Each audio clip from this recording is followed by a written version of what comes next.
Kepala Dinas Perdagangan dan Perindustrian Musi Banyuasin, Aziza mengakui adanya kelangkaan gas LPG 3 kg di sejumlah wilayah di Kabupaten Musi Banyuasin.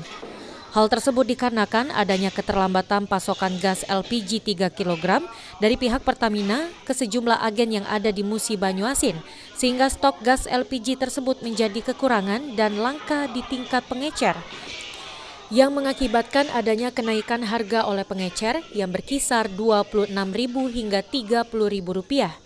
Untuk mengantisipasi hal tersebut, Dinas Perdagangan dan Perindustrian Musi Banyuasin sudah menyurati pihak Pertamina terkait permasalahan ini untuk segera mencukupi kuota pasokan gas LPG 3 kg di Musi Banyuasin, serta melakukan pemantauan terhadap sejumlah pangkalan dan agen gas LPG 3 kg agar tak menaikkan harga dan tidak meresahkan masyarakat. Baik, terima kasih.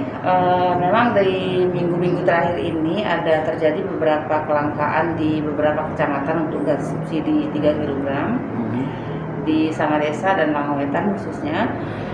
Setelah kami turun, yang kami lakukan pemantauan langsung ke pangkalan-pangkalan di Kecamatan Sangadesa dan Langowetan. Jadi memang ada keterlambatan pasokan dari agen ke pangkalan-pangkalan.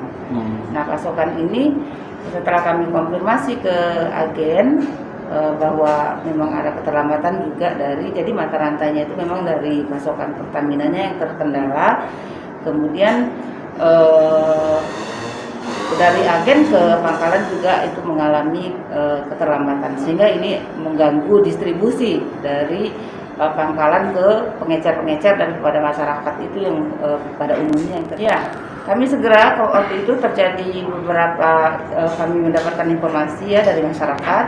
Jadi kami segera menghubungi agen, kemudian juga menginformasikan ke Pertamina, dan alhamdulillah sudah dilakukan operasi pasar di Sangadesa. Ada 3 agen kemarin yang sudah turun, di agen Dratama, kemudian PT Buana Lestari, dan pagi tadi masuk lagi di Kecamatan Sangadesa, dan alhamdulillah itu sudah terpenuhi. Kondisi sekarang gimana, Bu? Untuk sementara ini sudah cukup terkendali, sudah kondusif, sudah aman, sudah terpenuhi, dan langkah kami berikutnya adalah kami menyampaikan surat bupati ke Dirjen Migas melalui Dinas SDM Provinsi untuk penambahan kuota di tahun-tahun yang akan datang. Ruzi Iskandar, PAL TV.